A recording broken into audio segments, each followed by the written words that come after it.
मथुरा में कंस बहुत चिंतित है। जो योग माया थी, जो कन्या थी, जिसको वसुदेव जी लेकर के आए थे, कंस जिससे 8वें गर्भ के रूप में जानता था, उस कन्या को मारने के जैसे ही प्रयत्न किया, वह कन्या आकाश में उड़ती हुई चतुर्भुज रूप धारण करके उसने बोला कि अरे दुष्ट कंस, तेरा मारने वाला जन्म ले चुका है। तब से कंस बड़ा भयभीत है। एक दिन बैठ करके विचार कर रहा था अपनी राजभवन में, तभी पूतना पहुंची वहां पर। पूतना कहती है कि महाराज, आप इतने चिंतित क्यों हैं? कंस ने कहा कि देखो, मेरा शत्रु तो आ चुका है, वो जन्म ले लिया, और जब तक इस धरती पर यदि मेरा कोई शत्रु है, मैं प्रसन्नता के साथ तो नहीं रह सकता। पूतना कहती है कि भैया तुम चिंता मत करो, मेरे पास एक मायावी विद्या है। कहती है कि मैं मायावी विद्या के द्वारा मैं एक सुंदर स्त्री का रूप धारण कर लेती हूं, और मैं ऐसे सुंदर स्त्री का रूप धारण करके और नगर नगर घर घर में घूमूंगी और लोगों के घर में जाऊंगी और देखूंगी कि कोई सद्यः किसी बालक का जन्म हुआ होगा, तो उसको उठा करके गोद में खिलाने के बहाने लूंगी और मैं अपने स्तन पर कालकुट विष लगा लूंगी और उससे अपना दुग्ध पिलाऊंगी, और वो दुग्ध पीते ही वो मर जाएगा। यह बात कंस को समझ में आ गई। पूतना को आदेश मिला। पूतना एक सुंदर स्त्री का रूप बना करके वो भी घर घर घूमने लगे। न जाने कितने बच्चों को उसने मार दिया। जब वो गोकुल में पहुंची तो गोकुल में देखी कि नंद भवन में इतनी भयंकर भीड़, एक तरफ सारी की सारी स्त्रियां बैठी हैं और एक तरफ पुरुष बैठे हैं। तो मैया यशोदा के भवन में स्त्रियां और पुरुष बैठ करके मंगल गीत गा रहे होते हैं। उसी बीच में यह पूतना प्रवेश करती है। जब यह पूतना जब प्रवेश करती है तो सारे ब्रज की स्त्रियां इस पूतना के स्वरूप को देख रही हैं। सारे के सारे पुरुष इस पूतना के स्वरूप को देख रहे हैं और सब देख करके आश्चर्य में हैं कि इतनी सुंदर गोपी आज तक तो हमने ब्रज में देखी नहीं। ये ब्रज में ये गोपी इतनी सुंदर कब आई है और कभी हम इससे मिले भी नहीं। वह पूतना धीरे धीरे नंद भवन में प्रवेश करती गई और जाकर के मैया यशोदा से मिलती है। मैया यशोदा से कहती है कि मैया, आप मुझे पहचान रही हैं ना? अब मैया मन में विचार कर रही है कि यदि मैं इस गोपी को बोल दूं कि तुम्हें नहीं पहचान रही तो इसके मन में कष्ट हो जाएगा। मैया ने मुस्कुराते हुए अभिवादन स्वीकार किया, उसकी बधाई ली, लेकिन मन में मैया भी विचार कर रही है कि आज से पहले तो मैंने कभी देखी नहीं। मैया ने सोचा हो सकता है किसी गोपी की कोई रिश्तेदारी में होगी ये, और ये आई है बधाई देने के लिए मेरे मंगल अवसर पर, तो मुझे ज्यादा कुछ विचार नहीं करना चाहिए। पूतना ने पूछा कि मैया, मैं भी तो तेरे लाला को देखूं जरा, कहां पे है? मैया ने कहा, देख गोपी, ये मंडप में तो बहुत मंगल गीत हो रहे हैं, इसलिए मैंने अपने लाला को अंतःपुर के एक कक्ष में उससे पालने में लिटा रखा है, तो जाओ वहीं दर्शन कर ले। अब जैसे ही वह पूतना बालकृष्ण महाप्रभु के समक्ष पहुंचती है, तो ठाकुर जी अपना नेत्र बंद कर लेते, कहे कि पूतना इतना सुंदर सज धज के गई, तो भगवान को देखना चाहिए था, भगवान ने नेत्र बंद कर लिया। कहते हैं भगवान ने नेत्र इसलिए बंद किए, भगवान यह बताना चाहते हैं कि इन आंखों से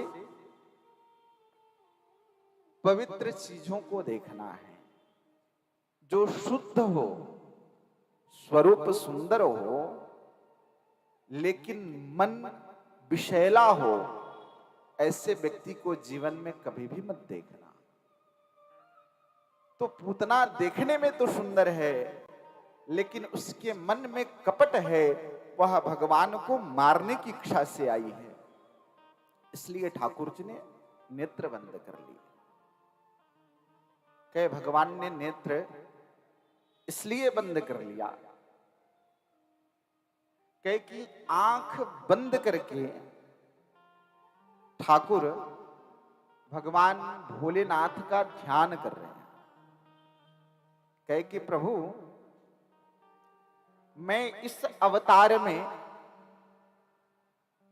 इस गोकुल में, इस ब्रज में मैं इसलिए आया कि यहां मुझे माखन खाना है, और यह पूतना मेरे स्वागत में सबसे पहले विष लेकर के आई है पिलाने के लिए, इसलिए विष पान करने का सामर्थ्य तो भोलेनाथ आप में ही है, इसलिए आप मेरे हृदय में विराजित होकर के और इस विष को पान कर लीजिए। विद्वान कहते हैं कि भगवान ने नेत्र इसलिए बंद कर लिया कि जो पूतना का स्वरूप है वो माया का स्वरूप है, माया से बनाई है,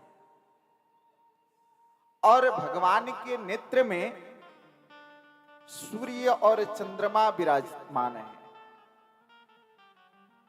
तो यदि भगवान अपना नेत्र खोल देते तो पूतना का जो यह बनावटी जो सुंदर रूप है वो खत्म हो जाता, और राक्षसी रूप में पूतना सबके सामने प्रकट हो जाती।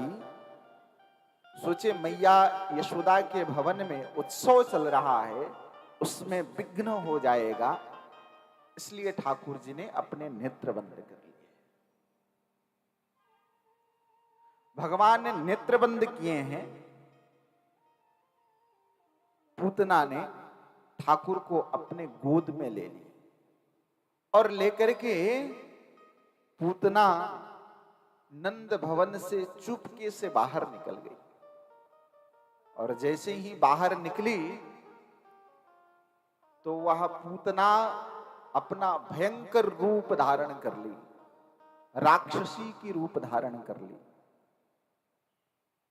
इसकी इतनी ऊंचाई, आकाश में उड़ने लगी बालकृष्ण महाप्रभु को लेकर के। इसने भगवान के मुख को अपने स्तन में लगाया, और उस स्तन पर यह कालकूट विष लगा करके रखी। तो भगवान सबसे पहले इसके विष को पीते हैं, और विष को जब पी लेते हैं भगवान, उसके बाद इसके रक्त को भगवान ने पिया। रक्त को पीने के बाद भगवान इसके प्राण को पीना आरंभ कर देते हैं। और जैसे ही प्राण को पीना आरंभ करते हैं, पूतना जोर से चिल्लाने लगती है। सा मुंच मुंचालमिति प्रभाषिणी निष्पीड्यमाना खिल जीव मर्मणि। भगवान सुखदेव वर्णन करते हैं कि जब भगवान रक्तपान करते हैं तो यह पूतना जोर से चिल्लाने लगी कि मुझे छोड़ो, मुझे छोड़ो। भगवान ने कहा कि देखो, मेरा भी एक नियम है, मैं जल्दी किसी के हाथ में नहीं आता, मैं जल्दी किसी के गोद में नहीं आता, मैं जल्दी किसी के बुलाने पे नहीं आता। और यदि मैं आ गया और किसी को मैंने पकड़ लिया तो मैं उसका उद्धार किए बिना छोड़ता भी नहीं हूं। भगवान ने पूतना का उद्धार कर दिया। बोलिए बाल कृष्ण महाप्रभु की जय। पूतना आसमान से नीचे गिरी जमीन पे। पूतना का शरीर बताते हैं कि 3 कोस लंबा है पूतना का शरीर। उसके ऊपर छोटे से बालकृष्ण महाप्रभु उसके ऊपर चढ़े हुए। छोटे छोटे बच्चों ने देखा कि इस पूतना के ऊपर यह मैया यशोदा का लाला यहां पर है। सब दौड़ करके गए और जाकर के मैया यशोदा से कहा। मैया दौड़ती हुई आई, सारे ग्वाल बाल दौड़ते हुए आए और जाकर के ठाकुर को उठा करके लाए। मैया ले जाती हैं गौशाला में और गौशाला में ले जाकर के ठाकुर को दुग्ध से स्नान कराती हैं, गोमूत्र गोबर से स्नान कराती हैं और नए वस्त्र पहना करके गाय के पूंछ से मैया यशोदा अपने बालकृष्ण महाप्रभु को झाड़ा लगाती हैं।